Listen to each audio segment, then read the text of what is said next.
ꯃꯌꯥꯝ ꯉꯁꯤꯗꯤ ꯀꯩ ꯊꯣꯡꯁꯤꯒꯦ ꯍꯥꯏꯕꯗ ꯑꯩꯈꯣꯏꯒꯤ ꯋꯥꯁꯣꯏ ꯎꯁꯣꯏ ꯐꯩꯗꯣꯟ ꯀꯔꯤ ꯀꯔꯥ ꯑꯗꯨꯗꯣ ꯇꯧꯁꯜꯂꯁꯦꯅ ꯑꯩꯈꯣꯏꯒꯤ ꯋꯥ ꯑꯃ ꯁꯣꯏꯕ ꯍꯧꯖꯤꯜꯂꯤ ꯀꯃꯥꯏ ꯇꯧꯔꯤꯅꯣ ꯂꯩꯔꯝꯕꯁꯤꯗ ꯁꯣꯏꯖꯜꯂꯒꯦ ꯆꯠꯂꯒꯦ ꯐꯖꯕꯅꯦ ꯁꯤꯗꯤ ꯀꯨꯀꯔꯁꯤꯁꯨ ꯑꯍꯥꯟꯕꯒꯤ ꯁꯤꯒꯤ ꯃꯆꯥꯁꯤ ꯍꯥꯞꯄꯒꯦꯕ ꯍꯥꯞꯆꯜꯂꯒꯦ ꯌꯥꯝꯕ ꯅꯠꯇꯕꯅꯤꯅ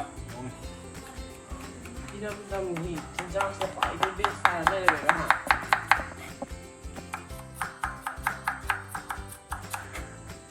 ꯏꯔꯝꯗꯝꯁꯦ ꯏꯔꯥꯡ ꯐꯅ ꯇꯧꯔꯁꯨ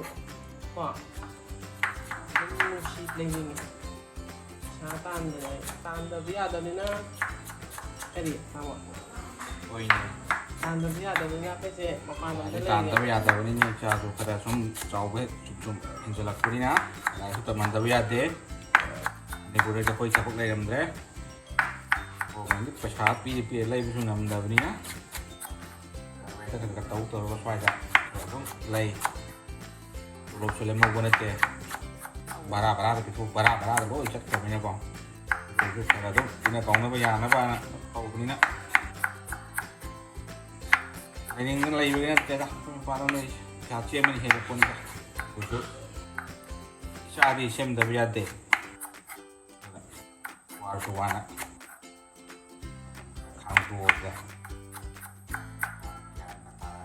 ꯌꯨꯝꯗꯒ ꯂꯩꯒꯗ꯭ꯔꯥ ꯂꯩꯅꯤ ꯑꯗꯨꯃꯥꯏꯅ ꯑꯗꯨ ꯋꯥꯈꯜꯗ ꯂꯩꯔꯦ ꯂꯥꯟꯅꯤ ꯀꯩꯅꯣ ꯂꯩꯇꯦ ꯑꯩꯈꯣꯏꯁꯦ ꯅꯨꯃꯤꯠ ꯀꯌꯥꯗ ꯑꯩꯈꯣꯏ ꯆꯦꯟꯅꯥꯏꯁꯤ ꯂꯥꯛꯄꯁꯦ ꯅꯨꯃꯤꯠ ꯀꯌꯥꯒꯤ ꯂꯥꯛꯄ ꯅꯨꯃꯤꯠ 10 ꯅꯨꯃꯤꯠ ꯖꯔꯅꯤꯗ ꯂꯥꯛꯏꯗ ꯆꯦꯟꯅꯥꯏ ꯂꯥꯛꯄꯁꯦ ꯆꯦꯟꯅꯥꯏꯁꯤ ꯋꯦꯗꯔ ꯌꯥꯝ ꯐꯠꯇ꯭ꯔꯦꯅ ꯍꯣꯏ ꯔꯦꯠ ꯖꯣꯟ ꯀꯩꯅꯣ ꯇꯧꯔꯒ ꯁꯥꯏꯀ꯭ꯂꯣꯟꯁꯦ ꯔꯦꯠ ꯑꯦꯂꯔꯠ ꯂꯥꯎꯊꯣꯛꯈꯤꯕꯒꯤ ꯀꯣꯏꯕ ꯆꯠꯄꯁꯦ ꯈꯔ ꯆꯠꯇ꯭ꯔꯦ ꯂꯩꯁꯦ ꯈꯔꯁꯨ ꯂꯥꯞꯄꯅꯤꯅꯀꯣ ꯁꯃꯨꯗ꯭ꯔ ꯃꯄꯥꯟꯗꯤ ꯌꯥꯝ ꯅꯛꯑꯦ ꯃꯍꯥꯕꯂꯦꯁ꯭ꯋꯔꯗ ꯆꯠꯀꯅꯤ ꯆꯠꯀꯦ ꯈꯟꯕꯅꯤ ꯁꯃꯨꯗ꯭ꯔ ꯃꯄꯥꯟ ꯀꯣꯏꯒꯦ ꯈꯟꯕꯅꯤ ꯍꯧꯒꯠꯂꯛꯄꯗ ꯅꯣꯡꯉꯥꯜꯂꯦ ꯑꯩꯈꯣꯏꯒꯤ RST ꯇꯥꯏꯃꯤꯡ ꯑꯣꯏꯔꯛꯄꯗ ꯍꯦꯛ ꯇꯥꯎꯕ RST ꯅꯠꯇꯕ RST ꯍꯥꯏꯁꯦ RST ꯅ꯭ꯌꯨ ꯇꯥꯏꯝꯅꯦ ꯏꯟꯗꯤꯌꯥꯒꯤ ꯇꯥꯏꯝ ꯖꯣꯟ ꯄꯨꯡ ꯀꯌꯥ ꯈꯦꯠꯅꯒꯦ ꯄꯨꯡ 5-6 ꯈꯦꯠꯅꯩ ꯏꯟꯗꯤꯌꯥꯒꯤ ꯇꯥꯏꯝ ꯖꯣꯟ ꯍꯥꯟꯅꯤꯅꯦꯕ ꯅꯠꯇ꯭ꯔꯥ ꯑꯗꯨꯒ RSTꯅ ꯄꯨꯡ 5 ꯑꯗꯨꯝ ꯆꯣꯟꯊꯕ RSTꯒꯤ ꯄꯨꯡ ꯀꯩꯅꯣ ꯇꯥꯕꯗ ꯄꯨꯡ 6 ꯇꯥꯕꯗ ꯑꯩꯈꯣꯏ 11 puma kaya puma tabi ko to puma kay calculation ni kaya ꯃꯣꯏꯅ 11 ꯇꯥꯕꯗ ꯑꯩꯈꯣꯏꯗꯤ ꯄꯨꯡ 11ꯗ ꯍꯧꯒꯠꯄꯅꯤꯗ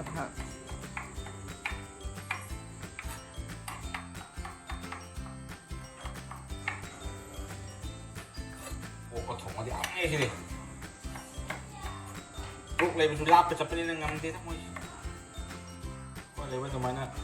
lay ba ta mina lap pani na ngã thì tôi phong bật hạt cua này nè sẽ là cái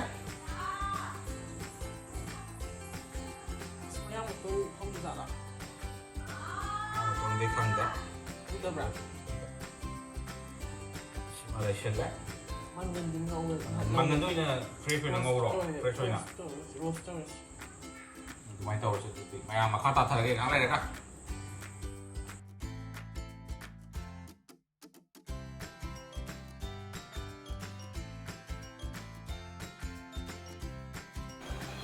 tôi machal cái gì lôi lệ đấy mangan jong option cái telau khara telau mana khara fadigoms khara đây cái hồi cái waton usoi wasoi soi don cái đi hai chỗ nó không ra mà đi qua đi gọi đấy thì cái tàu sẽ là cái mồi nó sẽ là đấy thì mà grind tàu thua ní cái giá này cái gì có gì mệt bao tiền bao đấy đấy cái gì mà ru cái gì nó hay bên này kanguman cho mà tuột lấy cái giá này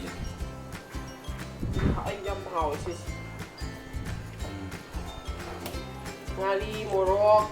lotionre morok hap kerana morok selai jadi kan lagi ngari itu pada ini hap kanguman hap sen dana pada tu mana cai ni ngasih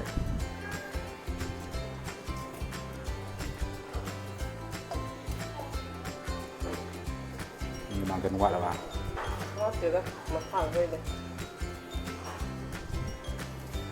เคยจ้าแต่จ้าวันนี้มันจ้าเลยจ้าบุยาดีนะ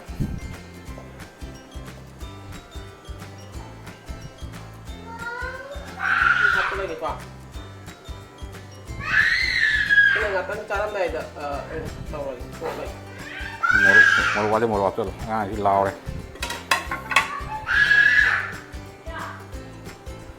ไม่ใช่กันเลยใช่จะเลยได้สิแล้วมิกซ์กับเชลล์จีราช่องรถใหญ่จะดูจะพูดกันเนาะ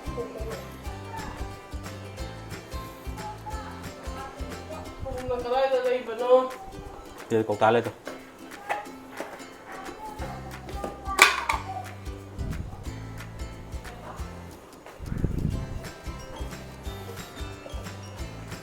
hào này xem hào này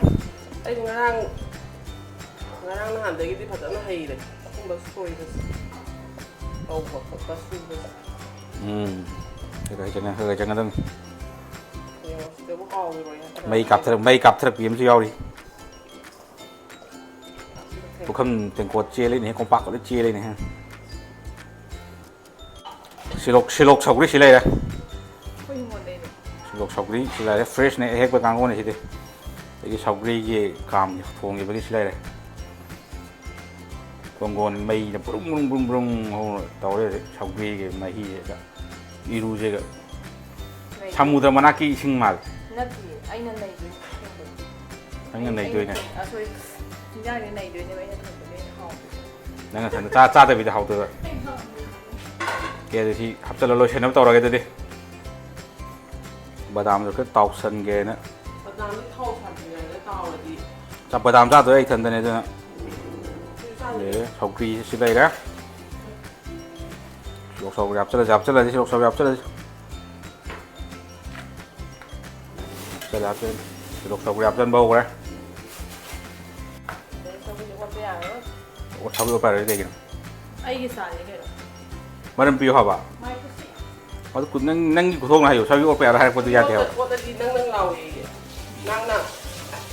นั่งเราให้เรา สิ้นเลยนะ ที่ลูกชาวกรีที่มาสร้างสินเบลกลางวันนี่สิเดียว อะไรกี่มาคุ้มจะแบบยาละร้อย เดี๋ยว ไม่ก็สิไม่สไตล์ นั่งกูท่องอะไรอยู่ ไอ้กุทองไม่กุทอง บาดามที่คนนั้นก็อุตส่าห์เลยใช่ไหมนะ อะไรเจโรจีน่าใช่ปะที่จะ มาสู้ ทำสุดตรงแรกไอ้เนี่ยสวีตรงแรกตอนนั้นเห็นเขาว่าวันกันเป็นปีแล้วก็จะเป็นสักวันจะทำ การเขาเองก็เป็นปีเดียวกัน